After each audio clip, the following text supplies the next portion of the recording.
Ladies and gentlemen, Luke here from the bottom line, and I am here with one of the hottest stars in the Carolinas, the handsome devil, the necessary evil, Mr. Drew Hood.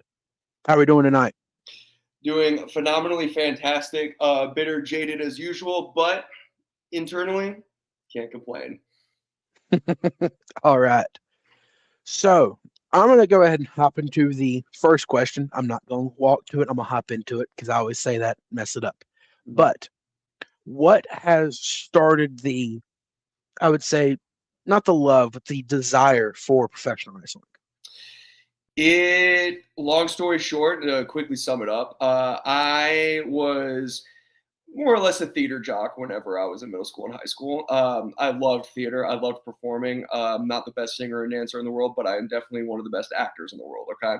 But combining that with sports and there was just something there that I couldn't quite grasp. I was like, there's got to be something that marries these two things, right? Yeah. I invite one of my best friends at the time over, and they hop on to WWE.com. And I know a lot of people, I think they shut the website down or they just like completely revamped it or just whatever, right? But the old school website was just, what is this?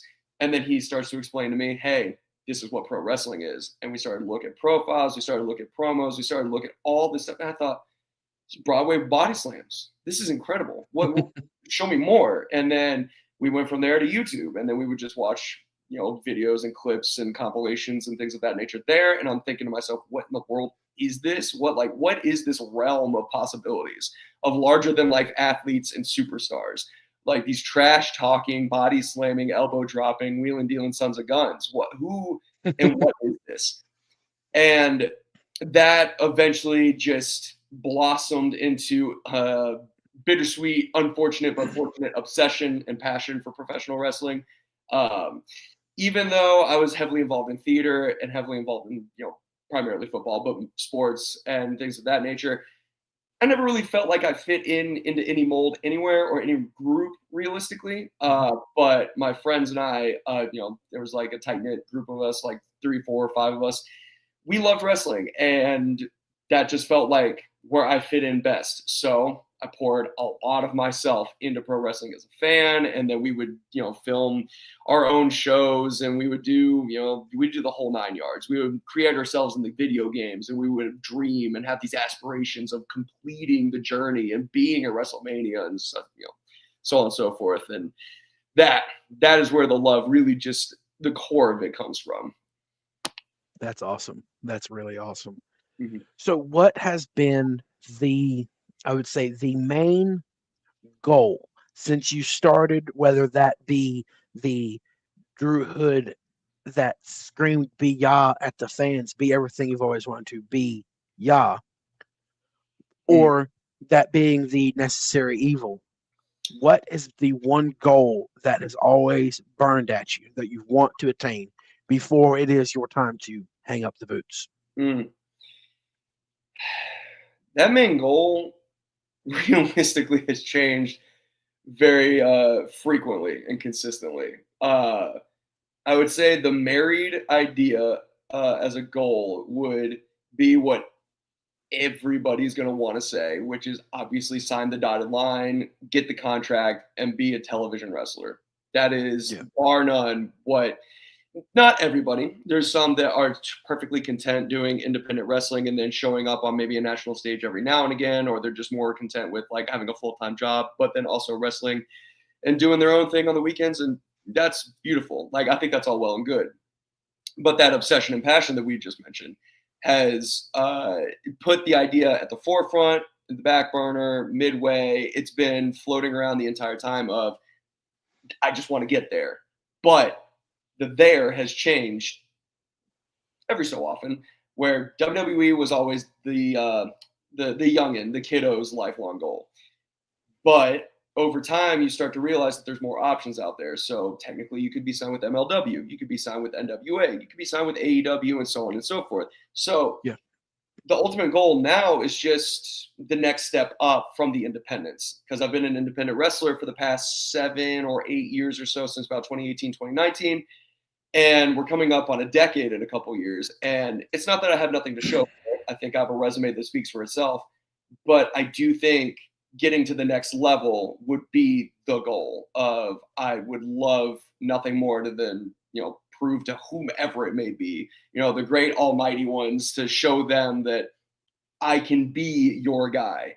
I can be Yeah. your five-tool player. I can be your most marketable guy. I can be your star. I can be your villain. I can be everything you always needed for your television show. Oh man, you could have hit us with it. Come on. Mm. Yeah, that's dead in the water. Never again. Never Uh, again. People like to reference it, but never again. uh, Missy Childers chimes in and says, "Hello, gentlemen. Good to see you, Drew. Hope you were well. Very proud of your success." I'm well enough. I'm alive. I'm breathing. I just ate some delicious food that I cooked up for myself. So realistically, should I complain? Probably not. Will I? Yeah, probably. But that's this day and age. I appreciate it. The success is all relative, but I would say that I've been pretty successful, especially the past couple of years. Definitely, definitely.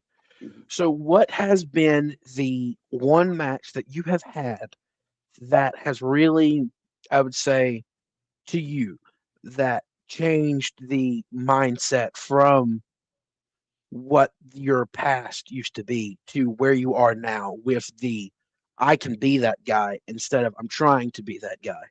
Mm-hmm.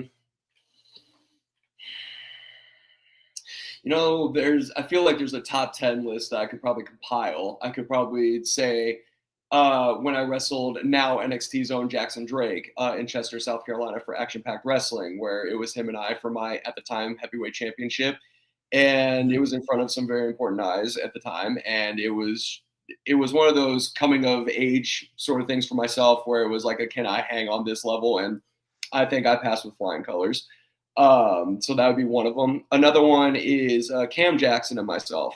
We broke in together. At the time, it was Alexander County Championship Wrestling. Now it's ACCW Apple City Championship Wrestling. And we started together. And for years, we had always just, we had jokingly mentioned, half jokingly maybe, that we were the main sources of entertainment and the drawing power for ACCW. And it was 2024 where we set out to really prove it because he had won the championship from Bobby Fish, beautiful monumental win. And then I came back for the first time in it had been a few months, which had been like a couple years to that point. So there was it was iffy on and off. Schedules weren't really lining up perfectly. And finally, whenever the 2024 schedule got released and I saw what the dates were, I said, I can make all these. So deals were struck, and when I showed back up, Cam and I began our story in February, and it led to the following March. There's one match, though, throughout all of that I really think about even to this day, where I think it changed my mentality on how I could present myself as not just, some goofy, get his butt beat and thrown around and ha ha, he sucks. Put myself in a main event slot with a main event attitude and style, which was Cam and I had a championship match in the main event of WrestleGate, which is, essentially the Mania for ACCW. And there was just a different mood that I was in that day. I don't really know quite what happened, but I was full of hate and vinegar that day. But the music, the promo package leading up to it, the match itself, the intensity behind it, the emotions behind it. This show went on. It was a long show.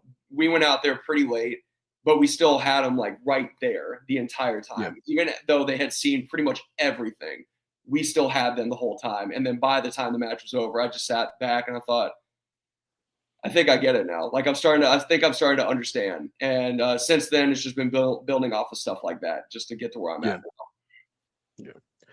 Del Blackwell chimes in and says, "What's up, Drew?" Missy Childers pops in with the first question of the night. Drew, did you enjoy your time in the NAWA Carolina Cartel?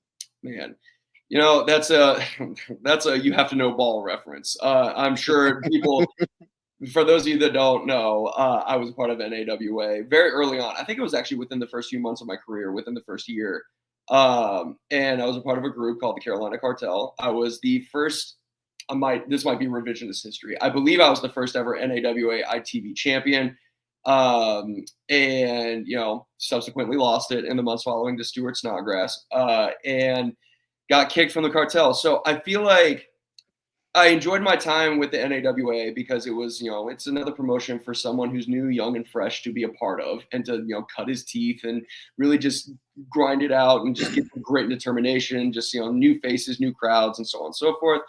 But I feel like with the Carolina Cartel, we didn't really get to do as much with it because it was very much so, it happened. We were around as a group for, honestly, it might have been only like 2, 3, at most 4 months. And then, I lost the championship, got kicked from the group unceremoniously. And then the next time I was there, I believe was a 6-man tag match with Cam Jackson, myself, and Tommy Django versus the Burke County Boys. And that was, I think we had another match before then. But essentially, we had a couple 6-man things. And then after that, it was just, nothing until closed set tapings. And then 6 years went by, and then I went back there for the first time in, again, repeated 6 years, semi-recently. So my time with NAWA has been sporadic, but I can't say that there's been anything I didn't enjoy. Yeah.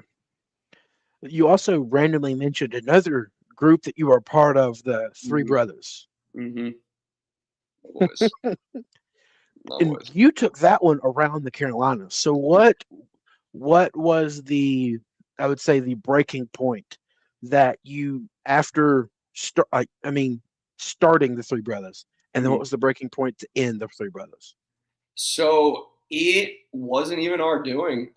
We had a lot of plans that were in place only to get cut off at the knees because of COVID.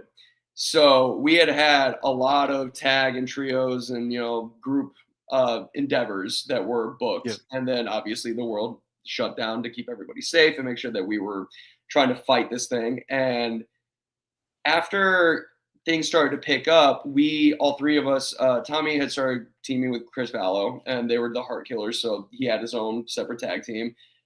Cam was working in Lincolnton with USA Main Event, and he was doing a singles thing. And then there was me, kind of like, there was about 2-3 month period where I didn't even step in a ring because, where am I going to go? Based on where I'm at in North Carolina, there wasn't really at the time a ring close by. So it was more or less 2-3 months of just being at home and just meandering, wandering, figuring out things to do.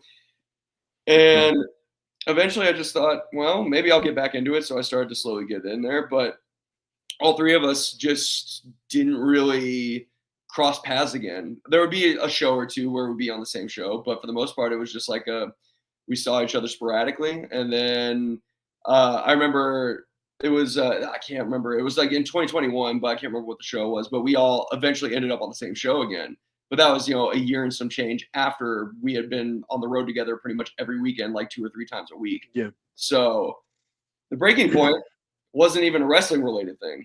It was just the world saying no, which is really unfortunate because if I may be super braggadocious, I think the Three Brothers were the most underappreciated group. I think the three of us, if you put the three of us together now and we did now what we were doing then, we would probably, all three of us, be signed somewhere because we were doing things very differently than everybody else.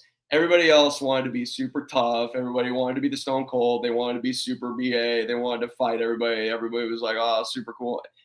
We were three, what were we called? 3 goofs, 3 outlaw mud show goofs, but we were creating the best content. We were putting out the best promos. We had the best character work. We were very undervalued and underappreciated for our time. Yes, definitely. And that's something you've always kind of been set aside from. Mm-hmm. You had, like Missy Childers says, love the little promos you do. Mm-hmm. You have, even when you were in the beginning of your NAWA career and all that stuff, you had your own talk show. You had these separate stuff that even if you could go 3, 4, 7 episodes of NAWA TV, never see you wrestle a match, but you know the name Drew Hood Mm-hmm. because of the promos, talk shows, all the different things. And you can do that on Facebook too, Yep. Instagram, YouTube, all that stuff.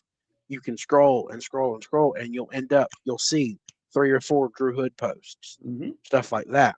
Yep. So what? I know we had a little pre-conversation about this business and everything, and how you have to kind of learn things. But what really set up in your head the whole thing of I have to start posting. I have to start keeping it fresh in the mind. It's a very unfortunate part of pro wrestling now. And I only say unfortunate because social media can be such a toxic place and it can be such a detriment. But unfortunately, it is a cornerstone. It is a pillar of pro wrestling now to have clout, to be famous on the internet. If you're not posting, then nobody's thinking about you or talking about you.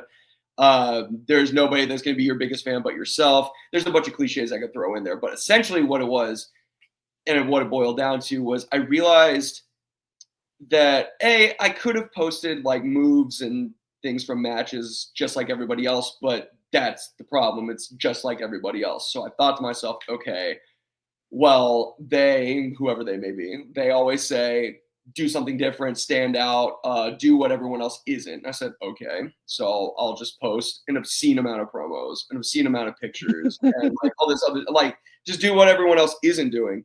But as you mentioned, it works. I do remember I started doing that more in 2022 because in my head, I was getting momentum as someone in the Carolinas that people just universally hated, just kind of being like a lightning rod of hate. And I thought, you know what? I'm going to post so annoyingly. That way they have a reason. And then consistently doing it that way, I thought, okay, well, how can I evolve so people aren't legitimately annoyed and it costs me a job or something?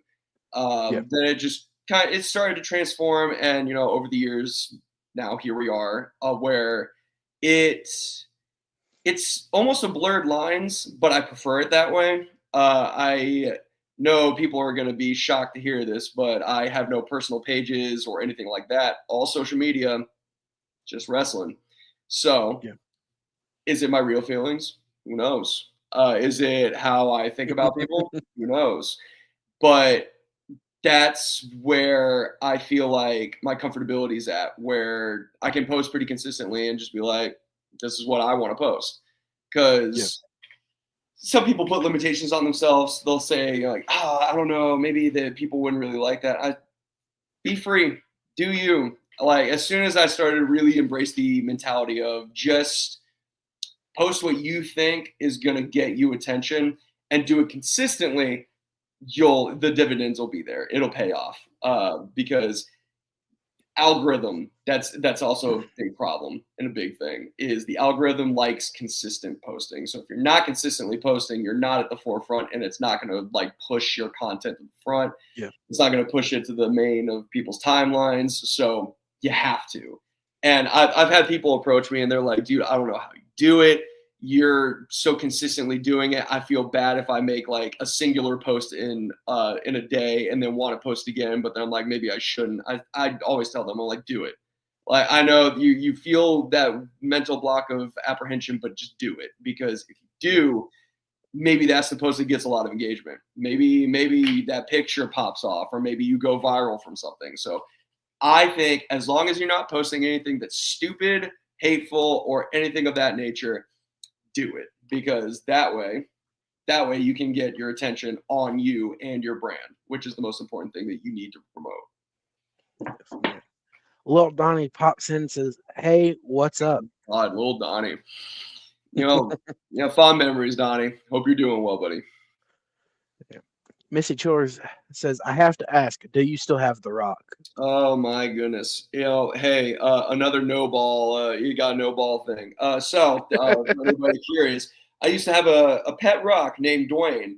And he was my co-host for my talk show whenever I was first starting wrestling.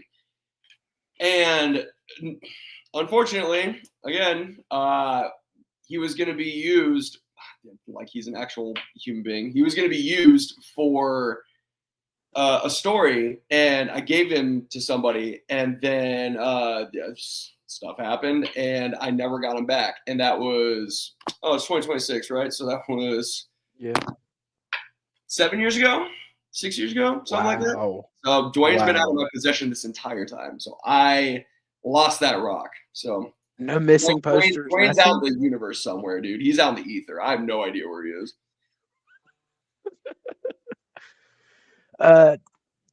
D Childo 34 pops in, says, who is someone that inspired your wrestling style and you might take things from? Well, my biggest inspiration and my favorite wrestler is myself. However, I will say that it depends on the week. There's one thing I can really, really acclaim about myself is I watch a lot of different kinds of wrestling. And I feel like that reflects in my work, where I'm not one certain specific style. I'm very adaptable. I'm very open to doing a bunch of different things. Maybe one day I wake up and I watch AAA and I watch some Lucha Libre and I'm thinking to myself, can I do that? No, not necessarily, but I can attempt it. Maybe you can put this on record. I do not think, I'm 99% certain I will never do a death match. However, I do watch all forms of wrestling, so I will watch that some days and be like, these are some crazy people. They are crazy for doing this. They're braver or dumber than I will ever be. I'll say braver and bolder, and you guys and gals are crazy for doing that stuff, but it's an art form and people love it. And pro wrestling's subjective, so it just really depends on the day on who or what I take inspiration from. I will watch, and I'm not going to name names or anything of that, but I will watch bad wrestling because it's fun. It is genuinely fun to watch for me. Because I too, full disclosure, everyone starts out pretty bad. Like, you can say you're a prodigy. You can say that you were the best. You can say from day one you were learning how to roll correctly and do your arm ringers and your headlocks, and you were perfect. Cap. BS. There's no way anybody was perfect when they started out wrestling. So your practice matches were probably just as bad. And that's why I like watching them, because it's like, yo, that was me. That was me when I was starting out. So I love it. I love watching wrestling. I know that's a total cop-out answer to not give you names, but hear me out. Just watch wrestling. That's all it is. Really, genuinely just watch wrestling and take inspiration. You never know. You never know who you're going to watch and be like, I want to emulate that person. Yeah. Harry Bernard Taylor pops in, says, what's going on, Luke? And what's up, Drew Hood? I have not seen you in a while, brother. It has been a minute. Hello, hello. Greetings and salutations. Hope you're well. David Sharp, owner of Hometown Pro Wrestling, says, Drew Hood, big fan. Oh, of me? Thank you. I appreciate it. Boost my ego. It's not big enough today. Nick Kern pops in, says, who's a better worker, Drew Hood or Joe Cool? What a I believe that's a question that you know. What a reference. Some people are a little apprehensive about admitting to this sort of thing. I am not. I view backyard wrestling kind of like playing pickup football or something of that nature, and you do it with your friends for the fun of it. And you don't see, you know what, this just got me really wired up. You don't see NFL players bashing people for playing football with their families. You know what I mean? Like, they're like, that's where the love of the game comes from. So it was always weird to me that pro wrestlers would look down on people just having fun with their friends and just filming it for the content and for the fun of it and for the love of it. I did backyard wrestling. Like, I loved it. It was so much fun because it was so much creative space. You could do whatever you wanted. And honestly, a lot of character beats that I still have to this day come from those days, because at that time, especially with independent wrestling, we're not being necessarily told what to do or how to act or what our personas should be presented as. So I sometimes will go back and watch my clearly very old stuff and sit there and go, I was having fun doing that. I'm going to try a modern age version of X, Y, and Z, and then I'll do it. It either works or it doesn't. That's just the beauty of wrestling. You get to try things and see if it works. If it doesn't, table it. Oh well, move on to the next one. So backyard wrestling rant over. I'm the better worker. My cousin Joe Cool, who was under a mask, and definitely not me. I hated that guy. He sucked. He was terrible. But I will say, he was a really good villain. He had a lot of people on the internet hating his guts, and I really think that Joe Cool was a great villain. But I'm much better than he is. Tyson Livingston comes in and says Drew is the man. Incorrect. As Becky Lynch. I'm the handsome devil. But thank you for your comment. I'm joking. Thank you so much. David Sharp, Luke, you look like you're sitting here. And now, just kind of home office kind of area thing. But we're not talking about me. So you recently had the chance to work for the big NWA. What was that whole experience like, whether through the getting contacted, working the match, and just the experience of going? It was the quickest summation before I start rambling is vindication. That is the word of the whole experience for me, was vindication. Now, I was contacted by Viral Pro Wrestling's management team, who they have done me so solid over the past several years that I've been doing work for them. I'm still their heavyweight champ after, I think it was December of 2024 I won that thing, so I'm still going strong. Wow. And they have been very good to me. They've done a lot for me, and they were the ones that really advocated for me to at least do something. Now, Hard Time 6 was the taping, was the big pay-per-view, big event tapings in Atlanta on that Saturday. The only thing I was confirmed to wrestle on was the house show they were doing the next day. So Atlanta was go do whatever you need to do, go shake hands, go make connections, do whatever you got to do. And then in my head, and this is my piece of advice for people, whether you're new and fresh to the business, or maybe you're just kind of like, oh, what should I be thinking or expecting? Don't expect anything. Do not put yourself in with any expectations. I know that sounds weird, but hear me out. Because I went to Atlanta, I woke up early on Saturday morning, like 4 a.m. and drove 6.5. Actually, no, because of traffic. I think it was like 7.5 or 8 hours down to Atlanta.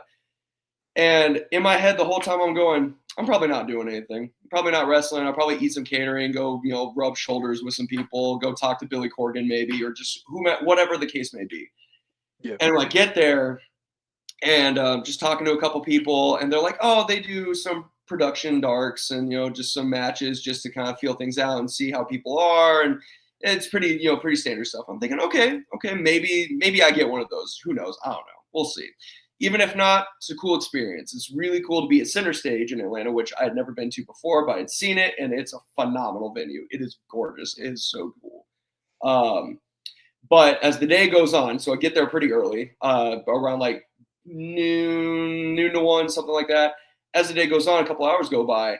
I'm standing with Hunter James and company, and we get told, hey, Hunter and you, that'd be me, will be wrestling. And I said, oh, awesome. Are we doing the production darks or whatever? And they said, no, you guys are going to be the ticket selling match. You guys are going to be the first on the pre-show. And I said, oh, in front of people. And they were like, yeah. I said, cool.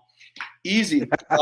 So, I didn't set any expectations for myself, and we got all the way there. And I said, awesome. That's beautiful. I didn't leave disappointed. I left perfectly happy and positive. As far as the match itself goes, now, we were technically pre-show. Full disclosure. However, the event on the flyer said it started at 8. We did not go out there until 8. So I advocate that Hunter James and myself opened Hard Time 6 by NWA. And I advocate that we were part of the main show. But semantics, technically the pre-show. It was, it's weird to say. I know, nerves and, normal butterflies and things like that can come into play. But as soon as I walked out the tunnel and made my entrance and then was ready and set and mentally there. Felt comfortable. Felt right at home. Felt like it was supposed to be this way. And I said, Yep. that's how I know I'm ready for next level stuff. Because it wasn't nerves. It wasn't like, oh God, I got to prove myself. Oh God, what am I going to do? It was I belong here. That's exactly where my mind was at. And yeah, the feedback on the match, I literally from top to bottom in terms of who was there, I heard pretty much, I'd say 95+% positive reactions to the stuff. So that was another big vindicating moment, was being told that my facial expressions, my intensity, the gear changes, the way I look, the way I walk, talk, the way I present myself, like it was all essentially like you've worked TV before. Nope. Self-taught. But that's the beauty of it. That's the beauty of it. I know I watch enough wrestling to know, and then I do it in practice on the independents. That way, whenever an opportunity like that comes up, I'm ready.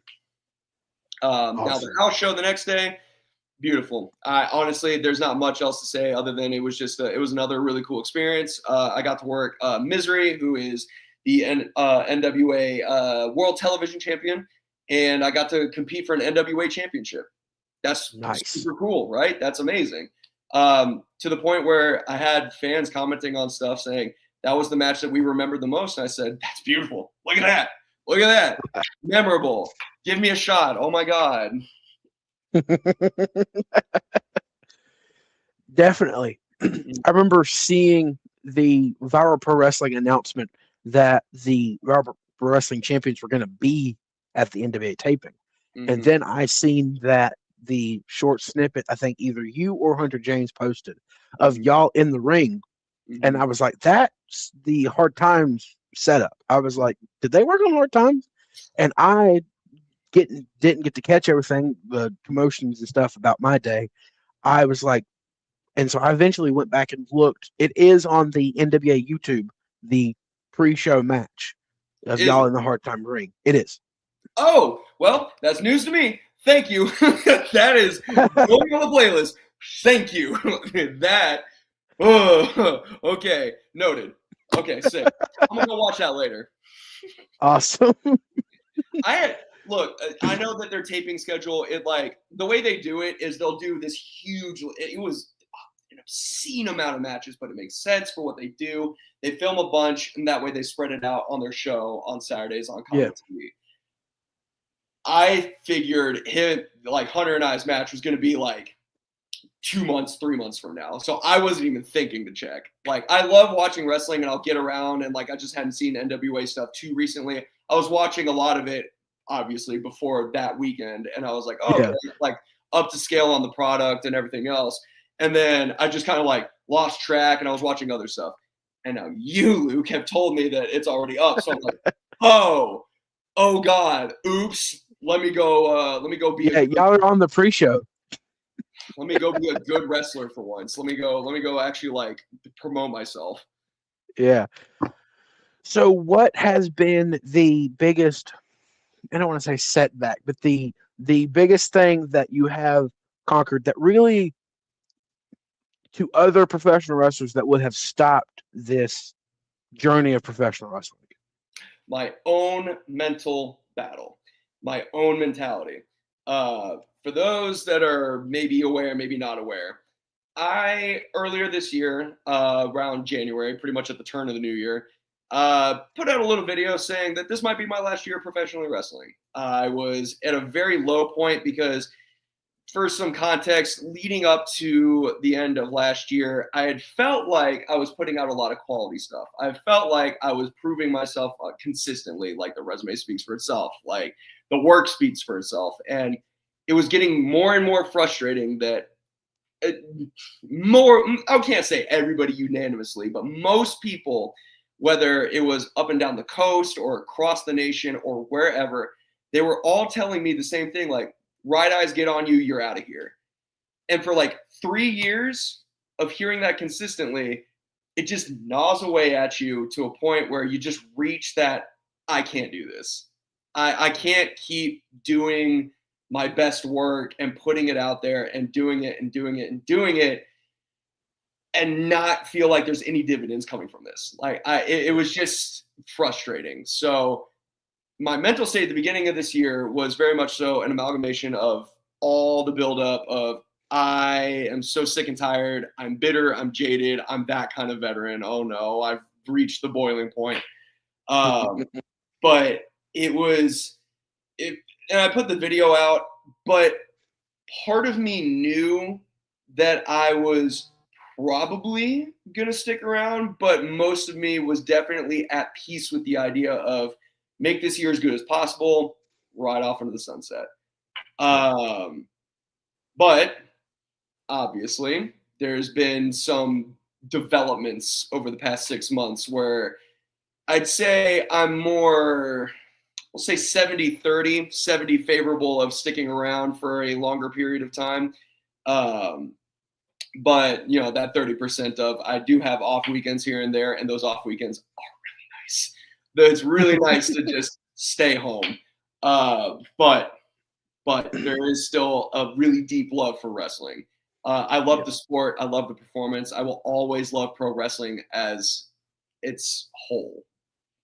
But the business side of it is where I got frustrated. There was a big mental block, and there was this big, I'd say, depressive period where I just really, I was trying, but I could tell that I just wasn't really feeling a lot of what I was doing. But then, like, things started picking up. An AML debut hits. Oh my God, that's an indie bucket checklist. Boom.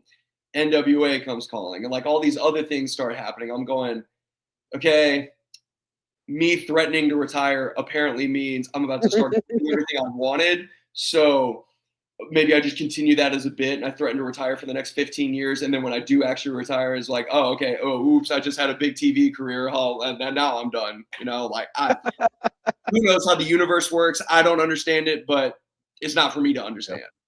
Yeah. Well, you mentioned the bucket list and bucket goals and all that stuff.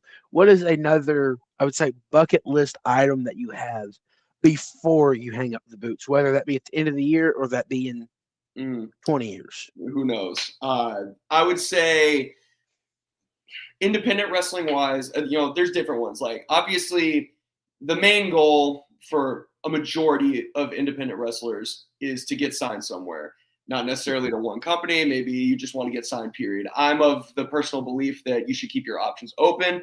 I think that if you sign like a few-year deal with like MLW, NWA, or wherever it may be, you develop yourself and you make yourself marketable that way. Maybe a TNA or an AEW or WWE comes calling, but that's all business acumen, right? I think that would be my own personal like big goal is sign and then move up and then really, I think people set these really either lofty goals or they set these kind of mid lower goals and then they don't really climb their way up from there. I'm more so of like a set your goal and then have these mini goals to get there. And then when you get to that big goal, then you start doing little goals to get to the next big one. That's how I like to view things. Independent wrestling is a little bit different only because I think with more freedom, with more creative freedom, with more, you know, obviously we have the leniency to choose where we work or to reach out or, you know, things of that nature. There's been, you know, I would love to just continue to show my worth and my value. That's ultimately what my goal is to have fun, but to show people that what I do is a super marketable TV ready style brand. There's of course a laundry list of people that I would love to work, a laundry list of places that I would love to go to. One of the big ones was AML, and then I got the debut there, and I've been there pretty consistently since, and that's been beautiful. And I'm sitting there thinking to myself, man, that's awesome. Like 2018, 2019 me is going, oh my God, you got there. Finally, you know, like 7 or 8 years later, I finally got there, right? Hard work pays off. But I think the next step from there would be WrestleCade. WrestleCade is, I would say, probably the biggest wrestling convention that you can name. And people, I went to Vegas for Mania Week this year, which was another bucket list item. So check that off. Especially, so quick backstory for that. I wasn't gonna. I was thinking about going, and then I was like, oh, maybe next year because they had announced that it was supposed to be, or this was last year. I was like, I'm not going to go to Vegas this year because then they announced Mania was going to be in New Orleans. I thought, oh my God, I would love. That's so easy. I would love to go there. So I'd made plans to do that. Psych, Vegas again. I said, oh my God, I don't think I can do that. Uh, but then I was talking to a couple people, and I was like, maybe I just make it. Maybe I make it work. So I got an official match booked, but it was one match, and I was like, I'll just go wander. I'll just go, make connections, or just go talk to people. I ended up wrestling Yeah.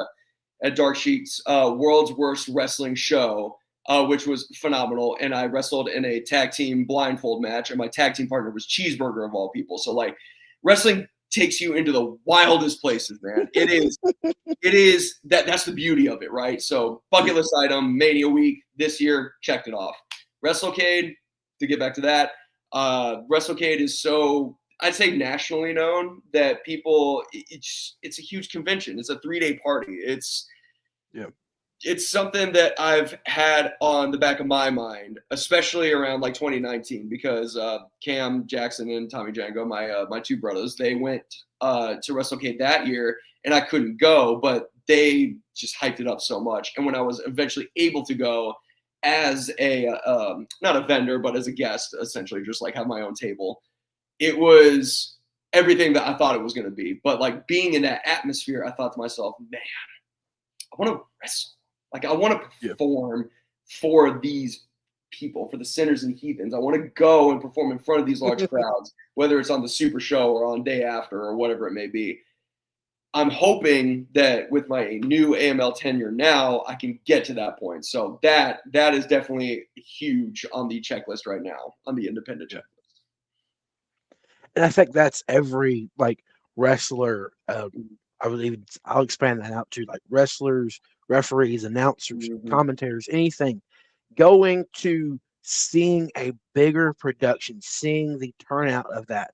There's always that mental goal in your head. I want to do that. Yep. My first year I got to go to WrestleCade, that was the mental goal in my head that I had. I was like, I want to work to get to be able to announce at WrestleCade. That has always been my mental goal back there. And I'm going to hopefully I'm getting back into that too, with also bringing the podcast back. Hopefully soon I can get there. Yeah. But we have a question from Missy Childers saying, if you could go back now, encourage the young B-Ya Drew Hood that started many, many years ago, what would you say? It would depend on the day. If I'm having a bad day, I would go back in time and say, don't start, don't do it. go get yourself a 9-to-5 job, go get a cubicle, and just go live your life, go be normal. But what I would actually probably go do is say, hey man, stop holding back. Do not hold back. Push, grind. Be yourself and don't be afraid of putting your ideas forward. And that's the advice I give a lot of people, especially new guys these days, is my apprehension to reaching a full flow state like I'm in now.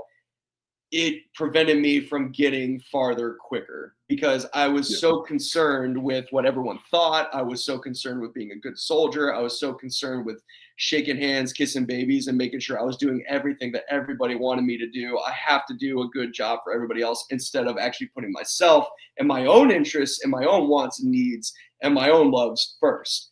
As soon as I started doing that, wrestling's paid off way more for me.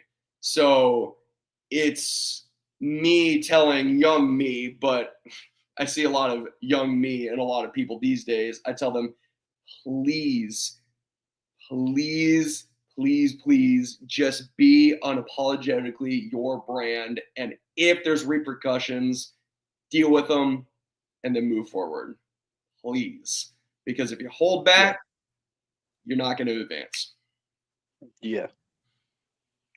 What has been the, I would say, the big goal that you've attained that now you can kind of, I would say, skip over the promotions that's kind of like, nah, I don't really want to go there because the young I would say the younger mindset of people getting into the business is I have to take whatever I can get. Mm. So what was that moment for you? I think I do think it's very important when you're first starting out to not be super picky. I worked shows in front of 7 people. I worked in parking lots. I worked in breweries where people weren't really there to watch wrestling. They just so happened to see that wrestling was happening. I think people undervalue and underestimate the importance of doing stuff like that. And that's also more advice that I've been giving people recently. They'll reach out to me and they'll ask, hey, like, how do I get on? And they'll insert like some big top tier show, like attendance of 700 and like all this other stuff. I'm going, I can give you the contact info, but my advice is you work the smaller shows to build yourself up, to get your footage, to show that you can, that you can at least go. Yeah. And then you can start to think about like, okay, let me go and, help out, set up, sell merch, sell concessions, be security, things of that nature. For example, for me, with Viral Pro Wrestling down in Georgia, of which I'm currently the heavyweight champion for a year and a half running now, I started out as a druid for an entrance. I went all the way down there to go put a mask and a hood on to go be a part of a match. And then I came to the back, and then that was it.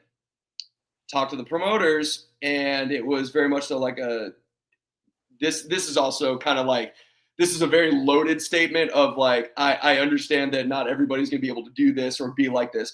But I was talking to the promoters, and they said, you're a big guy. Like you look like a wrestler. You look great. And I carried myself professionally, and I was very helpful, and I've offered any and all services that I could, et cetera, et cetera. And because I'd done so, and because I've built myself to be, as such, they were like, oh man, we would love to see you in there with like Sean Legacy and like, who was their champion at the time and all these other, situations and scenarios. And by the next show I was booked. So I think getting the reps in, doing the drives, especially early when you're new and when you're fresh, when you have essentially no reputation, you have to go create your own reputation. So Yep. please, please, please, please, please do not look at smaller shows as inconvenient. It's actually going to be your best platform to get to where you want to go. Yeah. Please.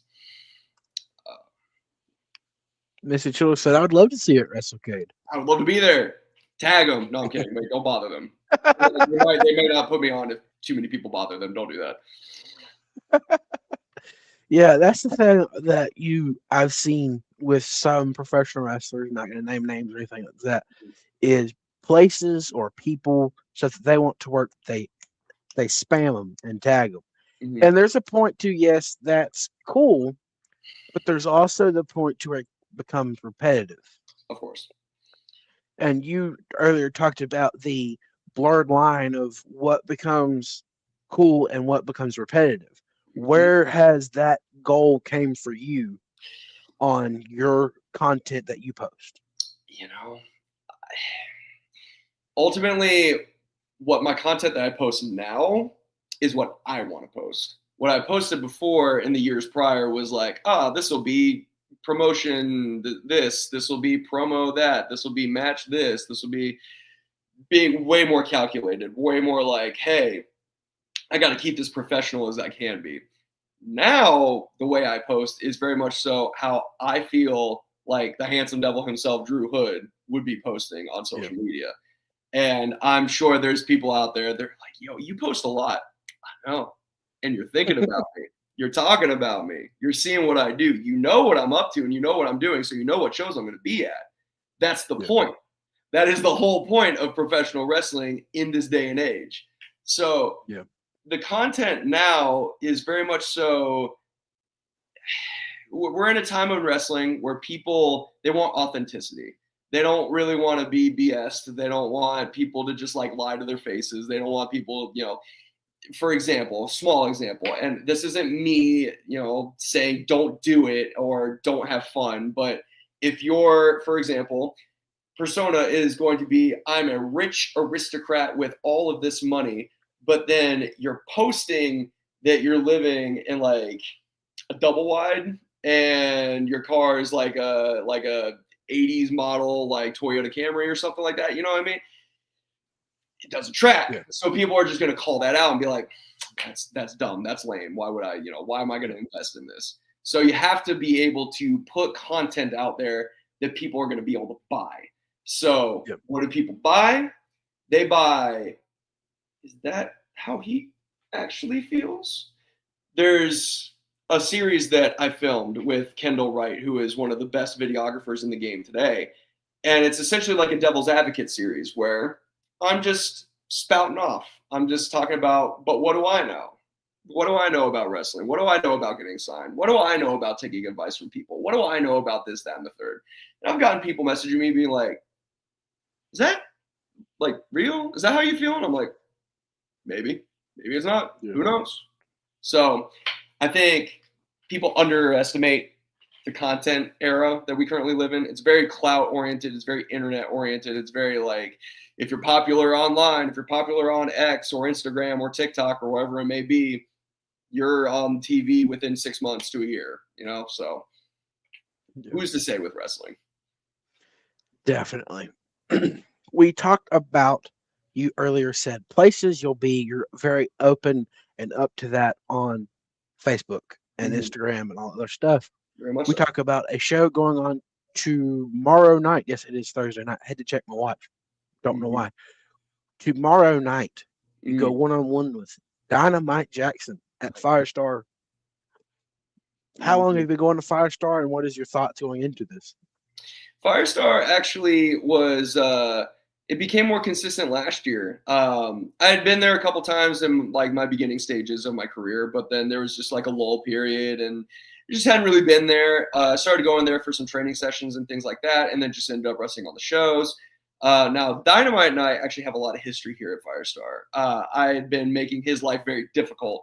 And then ultimately, we actually never really got to have our penultimate matchup. So tomorrow gets to be that matchup where Dynamite gets to deal with the handsome devil man again. Dynamite's a very talented guy. He's coming off a match with Jonathan Gresham, of all people. He wrestled Gresham at the recent Firestar show. So I know he's on top of his game, but Gresham is he's one of the top 3 best technical pure wrestlers in the world. I don't do that. I just punch you in the mouth and I whisper sweet nothings and I put you down on the mat. That's what my game is. So, Dynamite, rest in peace, you.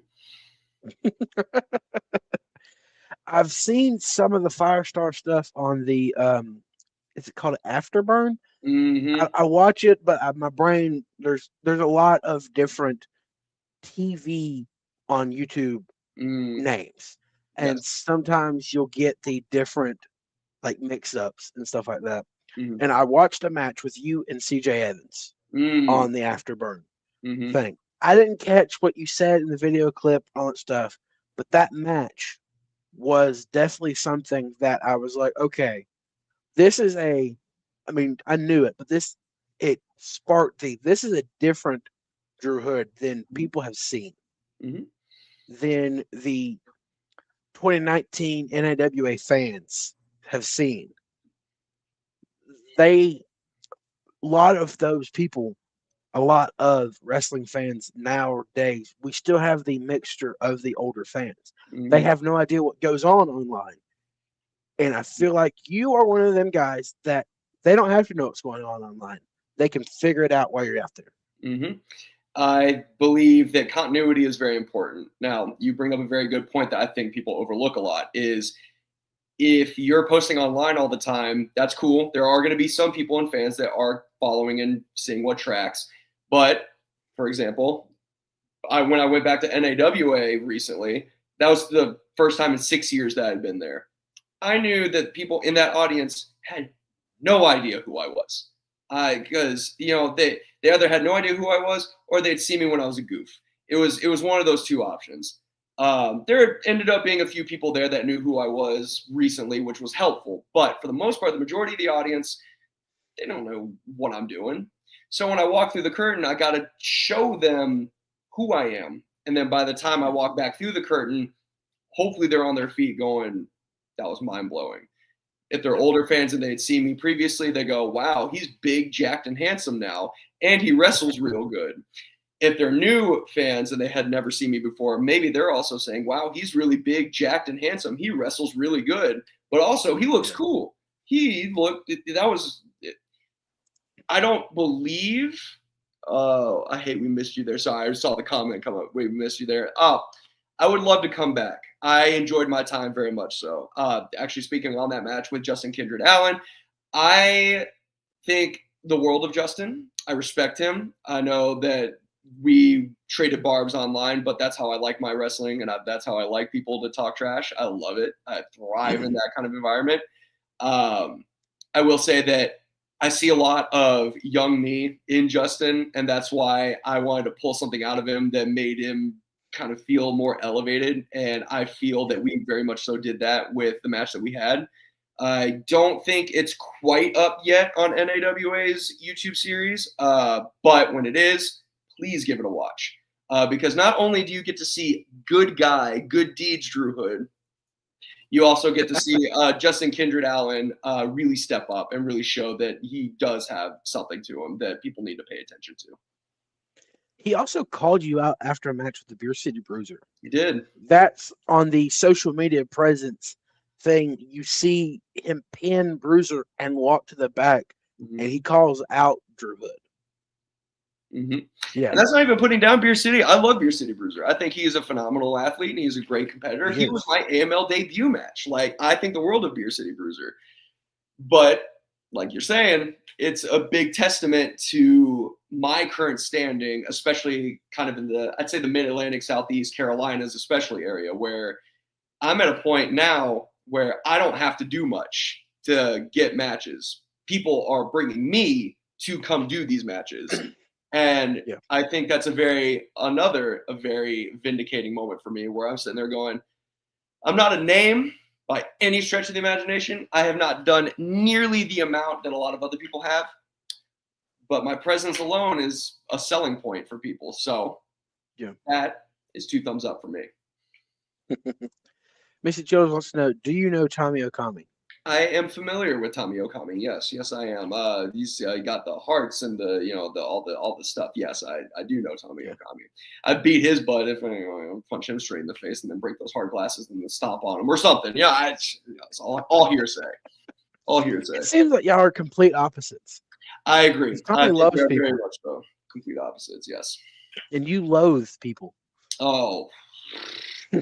even as a good guy, I can channel that energy towards my opponents and just not take it out on the sinners and heathens that paid their hard-earned money to sit in the seats. I will not take it out on them. I'll take it out on the people in the ring. But boy, with how often I deal with people, I don't think I can be blamed for how I feel about the general mass. I'm just being perfectly honest. Yeah, definitely. So now we go to a company you've mentioned several times over this interview. We go to Viral Pro Wrestling, where you face a man you're kind of similar to, Mr. Alexander Lev. You know, I'm no stranger to Lev. I like Lev. I like Lev a lot. I think he has a lot of potential. I think he's on his way up. We actually had a match at AWE down in Atlanta Wrestling Entertainment, and it was on the same show as Carly Bravo versus Elijah Drago and some other heaters, right? Alexander Lev and myself, we had the most talked about match coming out of that show. So, knowing how special we can be together, I have very big high hopes and aspirations for how this Saturday is going to go. But I will say that although I think the world of Lev as a competitor, as an athlete, and as a contender, he's not winning. There is no way this forever reign as the Viral Pro heavyweight champion of the world is going to end anytime soon. So Lev, stay faithful when your shoulders are on the mat for the 1, 2, 3. Wow. You would honestly think that him and his tag partner, my brain has slipped what his name is. Misery. I love Misery. I think Misery's Misery. Okay. Yes. You would think that y'all would get along so much better, that y'all would be a team. You would think, but I think one of the definitive traits that I do not possess that they do is I don't wear eyeliner. I think I would look much better in eyeliner than they would, but I don't, in all seriousness, and put that aside, I think it'd be a war of attrition if we did end up being together, because I have my methods and they have theirs, and I'm not willing to budge, and they strike me as a couple of guys that aren't willing to budge on their principles and their Yeah. philosophies. So I feel like maybe keeping us as separate entities is probably the best course of action. Although Definitely. if we did team up, I feel like world would end. I feel like that would be an unstoppable One force. match wouldn't hurt. One match wouldn't hurt for all Yeah, of y'all together. maybe. Who knows? But what do I know? Definitely. So, do you have any other upcoming events that you would like to share on here? Well, next week, I have Coastal Empire Wrestling down in Savannah, Georgia. I will be wrestling Hunter James, who was my pre-show, not pre-show partner from NWA Hard Times. And I will be wrestling him for his championship in the main event. Yes, that is right. My debut at CEW is going to be against Hunter James for the championship in the main event. That's the handsome devil method. Messed up my own line. And then we've got some future projects coming up. My birthday's coming up soon, so be prepared to send me money and tithings. You all owe me for how much I do for all of you. And then, you know what? There's a lot of unannounced stuff that I'll just let play out, and we'll just see how the future goes and how the future rolls. All righty. Mr. Childers has a question. Do you have any known bookings closer to Marion, North Carolina? Well, excuse me while I pull up maps here real quick and figure out where in the world Marion is. Let's see here. When you were in Morganton, it's about 30 minutes away from Morganton. Okay. It's about 3 hours from me. Okay. I'm taking that as a no. Well, AML ran in Statesville recently, so that's kind of close. Winston doesn't look too terribly far. I don't know how. See, people have different levels of how far things are. To me, I see 3 hours. I'm like, that's easy. That's not hard at all. I just go do that on a random Friday. But I know some people, like normal people, civilians, they're more apt to saying, oh my God, a 30-minute drive. What a road trip. I go, 30 minutes? Okay, wow, big roller. All right. I want to show these two graphics about where you're going to be this weekend. Hold on. We've got one more comment. It says, they need you in Southern Fried. Tell Hunter James when you make him count the lights to tell them about you. Sold. Easy.